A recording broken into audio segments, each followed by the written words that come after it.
할렐루야.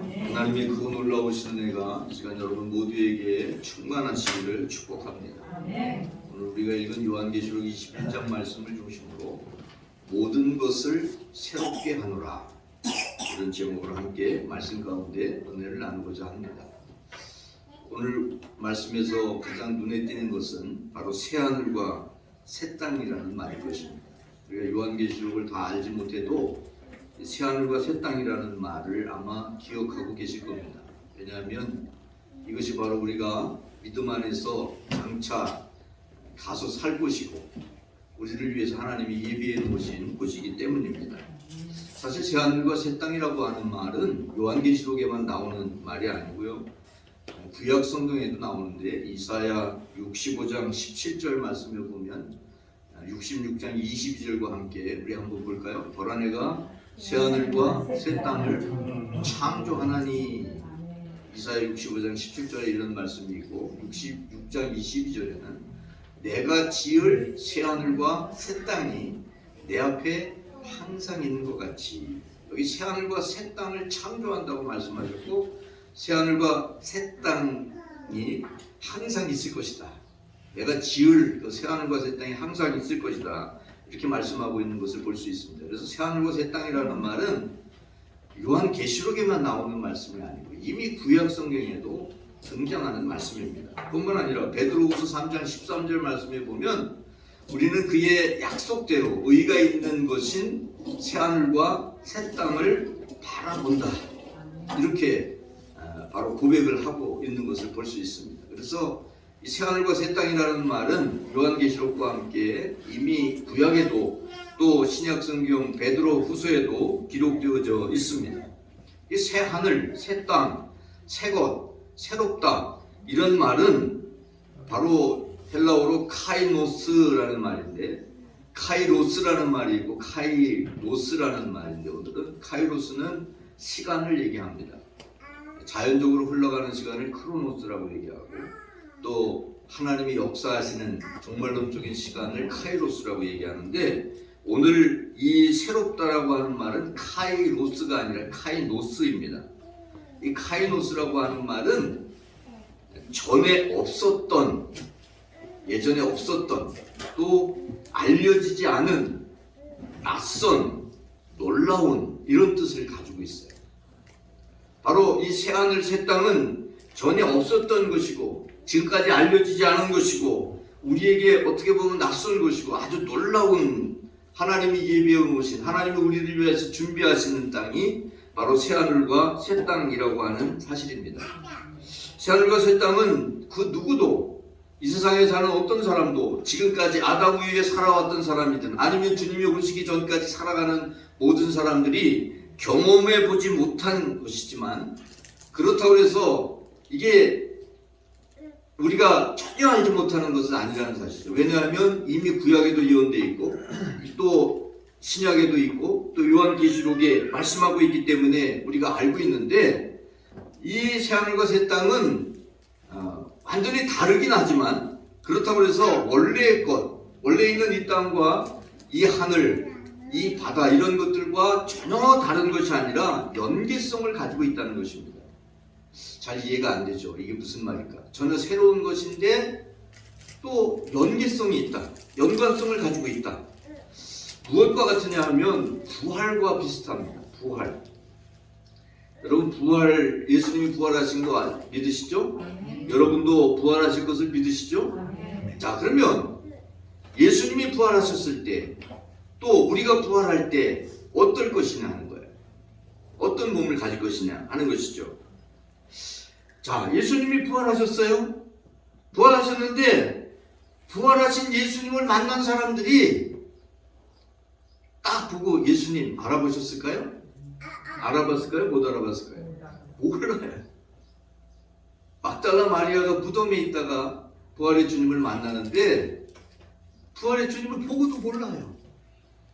어떻게 그럴 수 있을까? 이해가 안 되죠. 왜냐하면 막달라 마리아가 얼마나 예수님을 따라다녔던 사람입니다. 그런데 부활의 주님을 딱 보고 몰라요. 막달라 마리아만 몰랐던 게 아닙니다.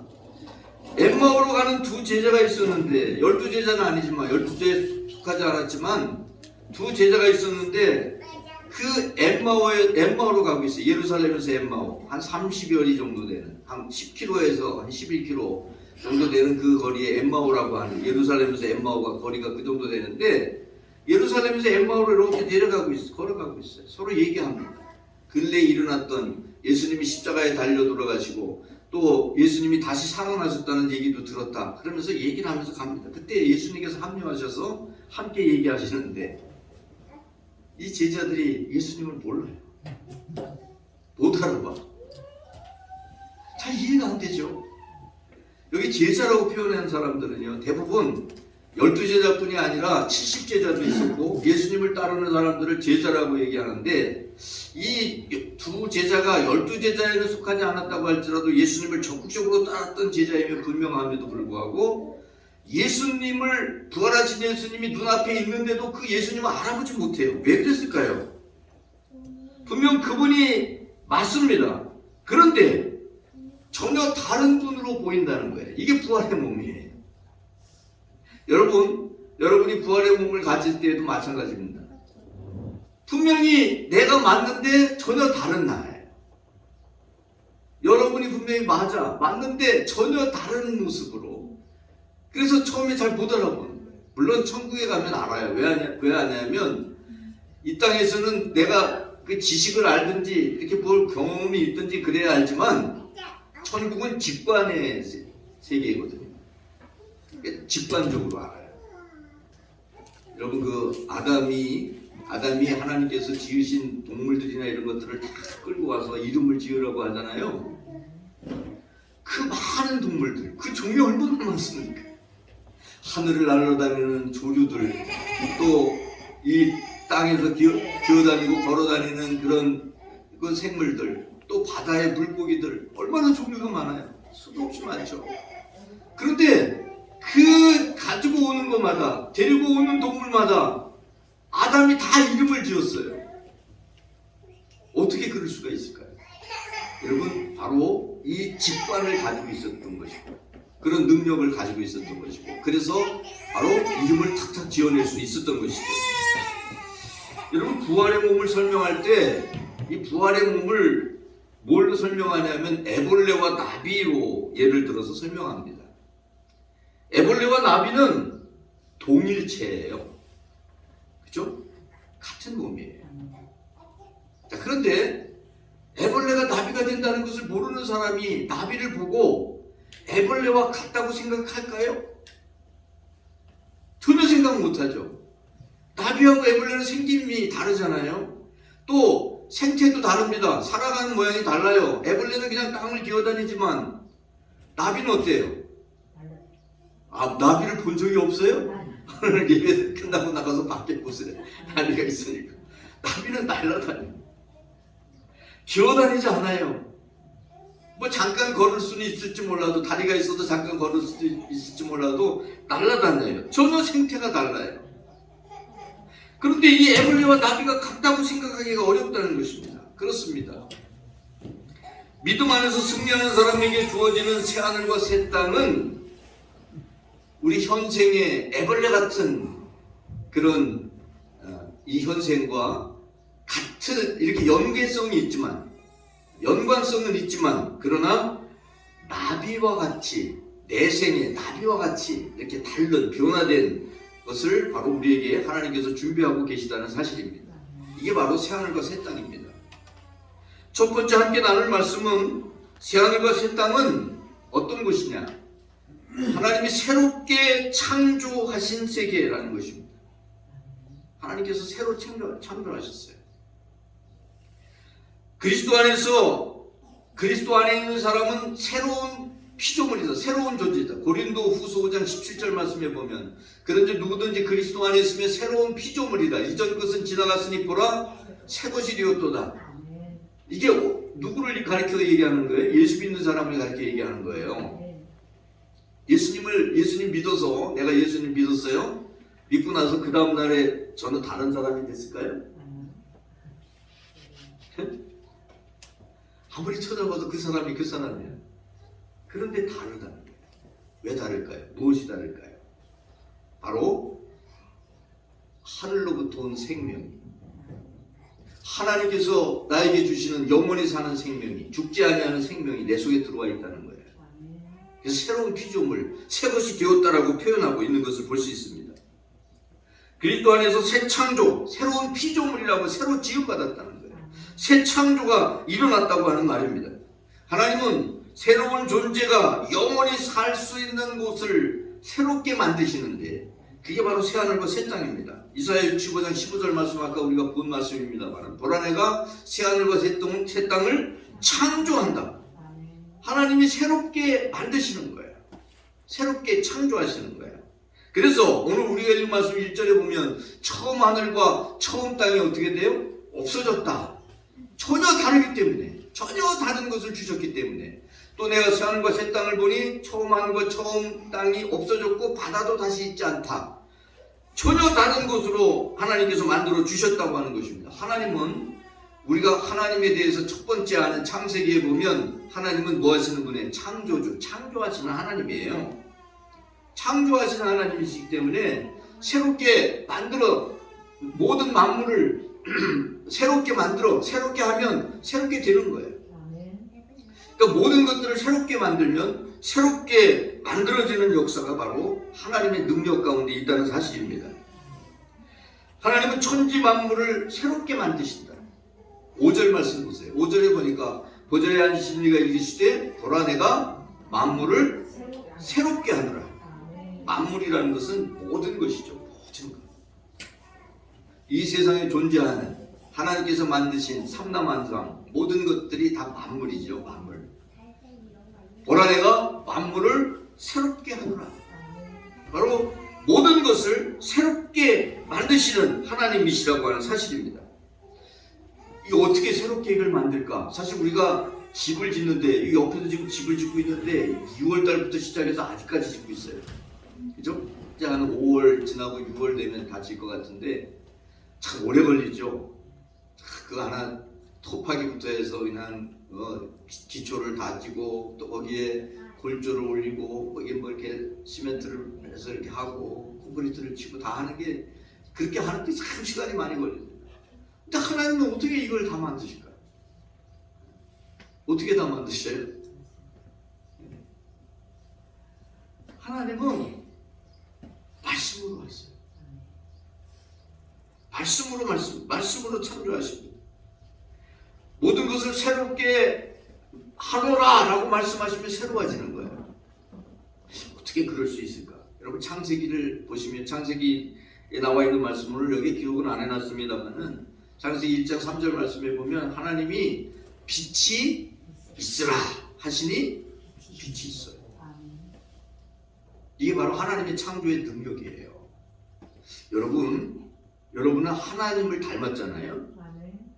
하나님의 형상을 닮았잖아요. 이마고 데이라고 얘기하는데 하나님의 형상을 닮았어요. 여러분이 말을 참 잘해야 돼요. 하나님을 닮았잖아요. 그죠? 안 닮았어? 닮았어요. 하나님을 닮았잖아요. 이거 말을 잘해야 돼. 왜 말을 잘해야 됩니까? 말이 그렇게 이루어져 가기 때문입니다. 여러분 긍정의 말을 해야 돼. 부정의 말이 아니라. 여러분 그 부정의 말을 해서 망한 사람들이 있잖아요. 누가 망했어요? 바로 애굽에서 나온 출애굽한 백성들이 하나님 앞에 말로 범죄하고 원망하죠. 불평하고 우리를 죽이려고 이 광야로 끌어냈다고 말하죠. 어떻게 됐습니까? 그 광야에서 죽었어요. 여러분 말을 잘하세요? 아멘. 말 잘하셔야 됩니다. 긍정의 말을 하세요. 아멘. 못하는 것도 있고 잘하는 것도 있죠, 사람이. 그죠? 다 잘해? 아니야. 못하는 것도 있고 잘하는 것. 장점도 있고 단점도 있죠? 아멘. 빛도 있고 어둠도 있잖아요. 우리 얼굴 앞모양과 뒤가 다르잖아요. 아멘. 다르게 생겼잖아요. 여러분 뒤만 보고 저 사람은 이 머리 시커멓고 머리 허옇고 그리고 몸은 이렇게 생겼고 그렇게 얘기할 수 없는 거잖아요. 앞도 있고 뒤도 있기 때문에. 그런데 어떻게 볼 거냐? 여러분 좋은 것을 보시기 바랍니다. 아멘. 장점을 보세요. 긍정적으로 봐주세요. 그러면 어떻게 돼요?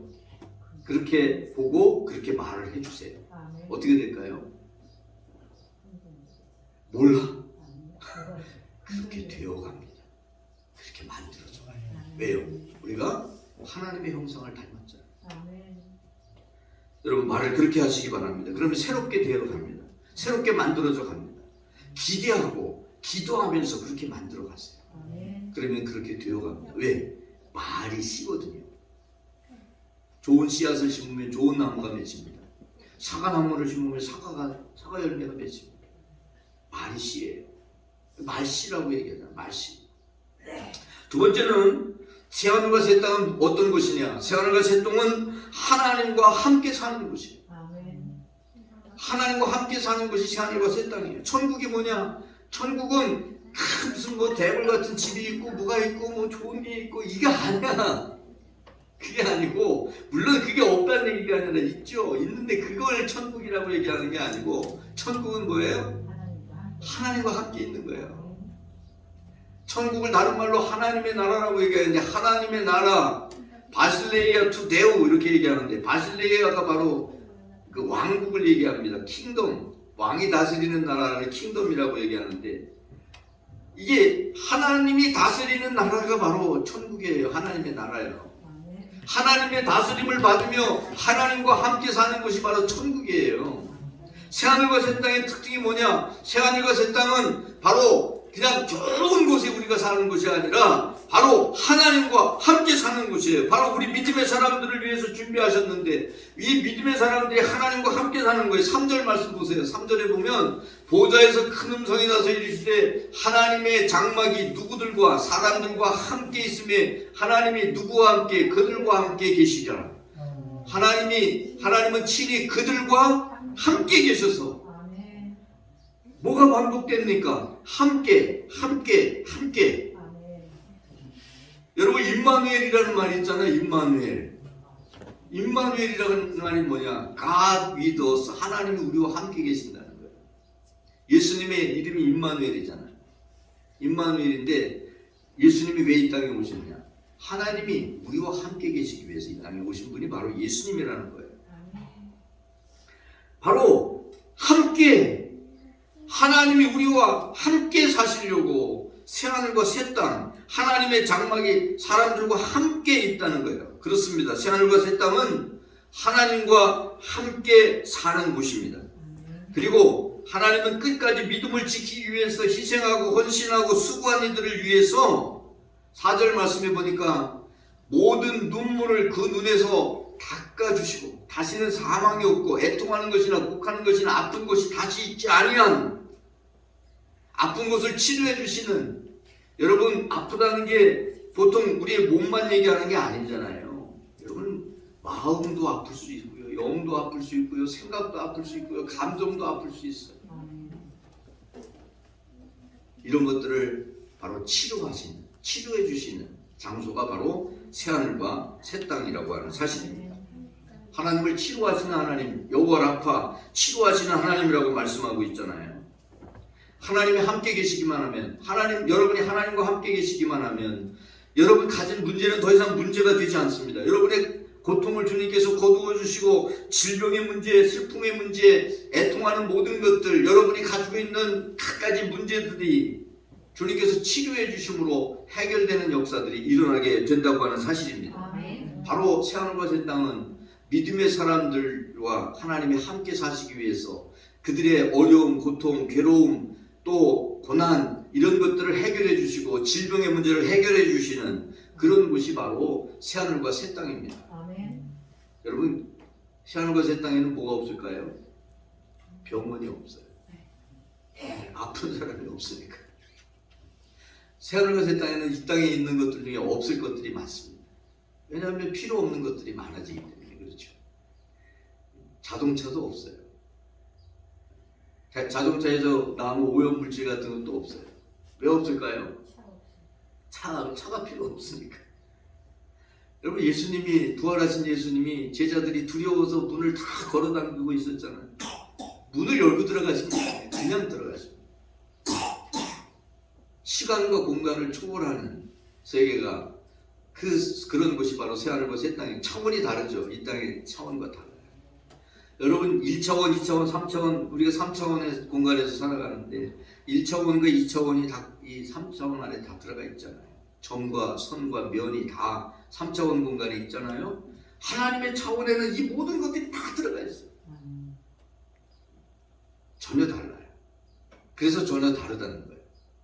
하나님께서 여러분을 위하여 여러분과 함께 살기 위하여 이 새하늘과 새 땅을 만드신다고 하는 사실입니다. 세 번째는 새하늘과 새 땅은 누구에게 주어지느냐? 새하늘과 새 땅은 이기는 자에게 주어진다는 사실입니다. 새하늘과 새 땅을 차지할 수 있는 사람은 바로 이기는 자입니다. 그럼 누가 이기냐? 이긴다고 하는 게 뭐냐? 끝까지 믿음을 지키는 것입니다. 믿음의 승리자. 7절 말씀해 보니까 이기는 자는 이것들 새하늘과 새 땅을 어떻게 하리라? 상속으로 받으리라. 나는 그의 하나님이 되고 그는 내 아들이 되리라. 바로 이것들을 이 새하늘과 새 땅을 바로 이기는 자에게 주신다고 하는 사실입니다. 이 계시록이라고 하는 거, 요한계시록은 여러 가지 상징 이런 것들이 많아서 굉장히 어려워하는 책인데 사실은 요한계시록 아주 간단합니다.